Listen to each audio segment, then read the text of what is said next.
সালমানের এই সমস্যা যখন হয় তখন তো আমি ঢাকাতেই ছিলাম না। পাসপোর্ট হাতে সৌদি আরবে ওমরা পালনের উদ্দেশ্যে দেশ ছাড়ার প্রস্তুতি নিচ্ছিলেন আশরাফুল হক ডন। হয়তো ভেবেছিলেন সবকিছু স্বাভাবিকভাবে পেরিয়ে যাবেন, কিন্তু বিমানবন্দরের ইমিগ্রেশন কাউন্টারে পৌঁছাতেই বদলে গেল পুরো পরিস্থিতি। পাসপোর্ট যাচাইয়ের মুহূর্তেই জ্বলে ওঠে রেড অ্যালার্ট। ইমিগ্রেশন কর্মকর্তারা সঙ্গে সঙ্গে তাকে ঘিরে ফেলেন। মুহূর্তের মধ্যেই বিমানবন্দরে পৌঁছে যায় সিআইডির একটি বিশেষ টিম। এরপর আর কোনো সুযোগ না দিয়ে গ্রেফতার করা হয় দীর্ঘদিন লোকচক্ষুর আড়ালে থাকা ঢালিউডের এক সময়ের জনপ্রিয় খলনায়ক আশরাফুল হক ডনকে।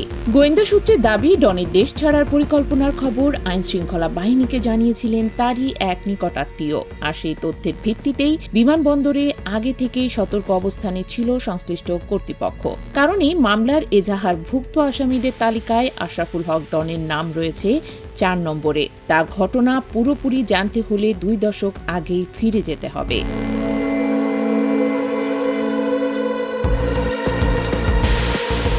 1996 সালে 6 সেপ্টেম্বর বাংলাদেশের কোটি মানুষের স্বপ্নের নায়ক সালমান শাহ তখন স্কাটনের নিজ ফ্ল্যাটে। বাইরে থেকে সবকিছু স্বাভাবিক, কিন্তু সেই ঘরের ভেতরেই কি তখন চলছিল ভয়ঙ্কর এক হত্যার পরিকল্পনা? মাত্র 12 লাখ টাকা। এই সামান্য টাকার বিনিময়ে কি চিরতরে থামিয়ে দেওয়া হয়েছিল বাংলাদেশের স্বপ্নের নায়কের জীবন? তাহলে কি এতদিন আড়ালে লুকিয়ে আছে আরও ভয়ঙ্কর কোনো সত্য? 6 সেপ্টেম্বরে আসলে কি ঘটেছিল সেদিন?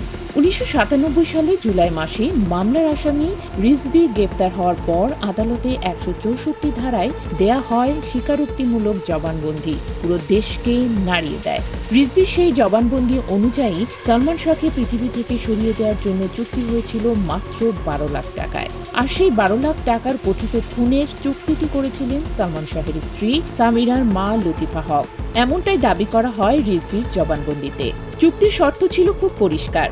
কাজ শুরু করার আগে দেওয়া হবে 6 লাখ টাকা, আর সালমান শাহকে হত্যার পর তার মরদেহ সিলিং ফ্যানে ঝুলিয়ে দেওয়ার পর দেওয়া হবে বাকি 6 লাখ টাকা। কিন্তু এই 12 লাখ টাকার কথিত ডেথ কন্ট্রাক্টের সঙ্গে কারা জড়িত ছিলেন? রিজভীর বয়ান অনুযায়ী সামিরার মা লতিফা হকের সঙ্গে একটি গোপন বৈঠকে উপস্থিত ছিলেন চলচ্চিত্রের ভিলেন আশরাফুল হক ডন, ডেভিড ফারুক, জাবেদ সহ আরও কয়েকজন। তাদের বিরুদ্ধে সালমান শাহকে হত্যার পরিকল্পনায় জড়িত থাকার অভিযোগ ওঠে। রিজভীর 164 ধারা জবানবন্দিতে দেয়া বর্ণনা ছিল আরও ভয়ঙ্কর। তার ভাষ্য অনুযায়ী ঘটনার দিন স্কাটনের ফ্ল্যাটে ঘুমিয়েছিলেন সালমান শাহ। তিনি তখন ঘুমের মধ্যে ছিলেন এবং শরীর ছিল একেবারেই শান্ত। ঠিক সেই সময় ঘরের দরজার আড়াল থেকে বেরিয়ে আসে ঘাতকদের দল। ফারুক তার পকেট থেকে বের করেন একটি ক্লোরোফর্মের শিশি।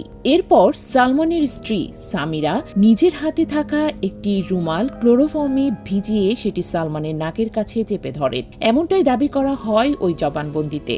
ক্লোরোফর্মের প্রভাবে সালমান ছটফট করতে থাকেন, কিন্তু তখন ঘরের চারপাশ ঘিরে রেখেছিল 4-5 জন শক্তিশালী ব্যক্তি। ফলে তার পক্ষে বেরিয়ে আসার কোনো সুযোগ ছিল না, এমনটাই বলা হয় রিজভীর জবানবন্দিতে।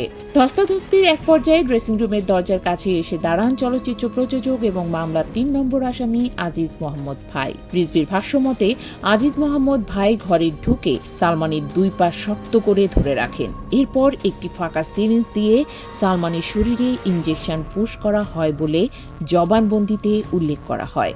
এই কাজে সালমানের স্ত্রী সামিরা এবং তার মা লতিফা হকও সহযোগিতা করেছিলেন বলে দাবি করা হয়। এক পর্যায়ে সালমান শাহের শরীর পুরোপুরি নিস্তেজ হয়ে পড়ে।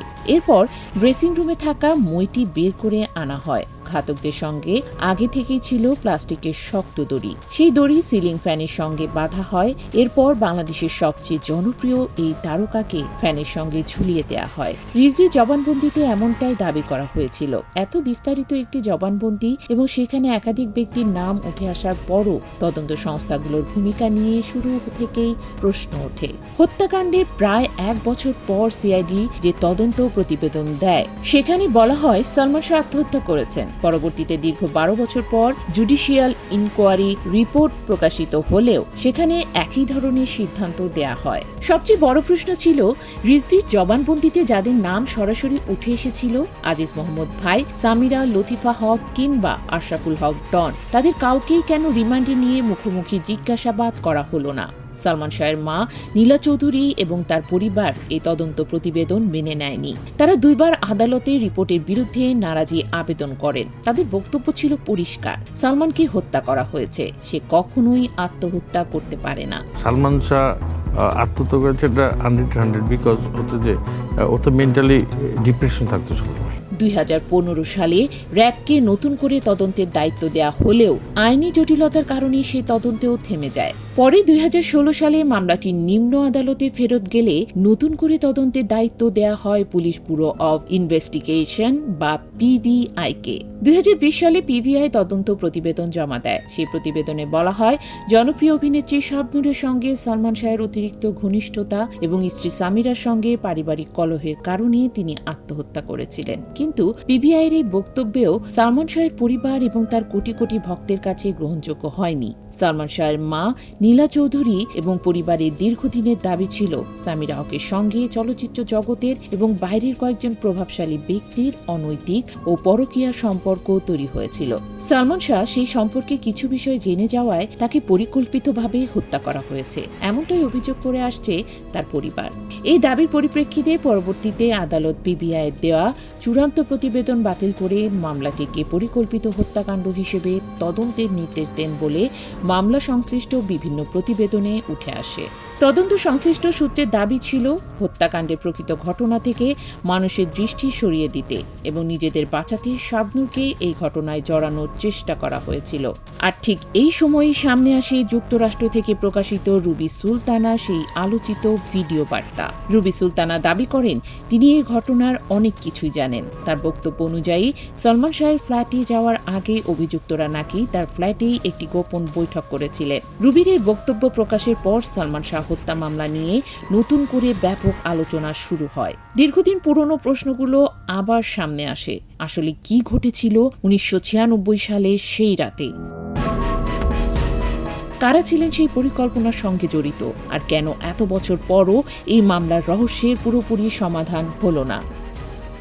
বাদীপক্ষে জ্যেষ্ঠ আইনজীবী ফারুক আহমেদও তদন্ত নিয়ে প্রশ্ন তুলেছেন। তার বক্তব্য অনুযায়ী আসামি রিজভী জেলে থাকার সময় তাকে সঠিকভাবে রিমান্ডে নিয়ে জিজ্ঞাসাবাদ করা হলে খুব অল্প সময়ের মধ্যেই পুরো ঘটনার জট খুলে যেতে পারত। কিন্তু কোনো এক অদৃশ্য শক্তির কারণে ঘাতকদের আড়াল করা হয়েছে বলেও তিনি অভিযোগ করেন।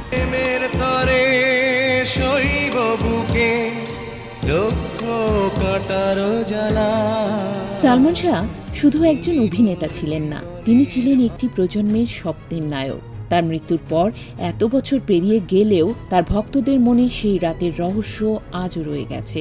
বিমানবন্দর থেকে আশরাফুল হক ডনির গ্রেফতার কি তাহলে সালমান শাহের মৃত্যুর রহস্য উন্মোচনের নতুন কোনো দরজা খুলবে, নাকি আবারও আইনি জটিলতা, তদন্তের ধীরগতি কিংবা অন্য কোনো কারণে এই বহুল আলোচিত মামলা সত্য চাপা পড়ে যাবে? বাংলাদেশের কোটি কোটি সালমান ভক্তের দাবি, সালমান শাহের মৃত্যু যদি আত্মহত্যা হয়ে থাকে তাহলে তার প্রমাণও স্পষ্টভাবে সামনে আসুক। আর যদি এটি পরিকল্পিত হত্যাকাণ্ড হয়ে থাকে তাহলে কারা সেই পরিকল্পনার সঙ্গে জড়িত ছিল, কিভাবে হত্যাকাণ্ডটি ঘটানো হয়েছিল এবং কেন এত বছর ধরে সত্য আড়াল ছিল, তারও নিরপেক্ষ ও পূর্ণাঙ্গ তদন্ত হোক। কারণ 3 দশক ধরে ঝুলে থাকা এই প্রশ্নের উত্তর শুধু সালমান শাহের পরিবারের জন্য নয়, বাংলাদেশের কোটি কোটি মানুষের কাছেও আজও প্রাপ্য।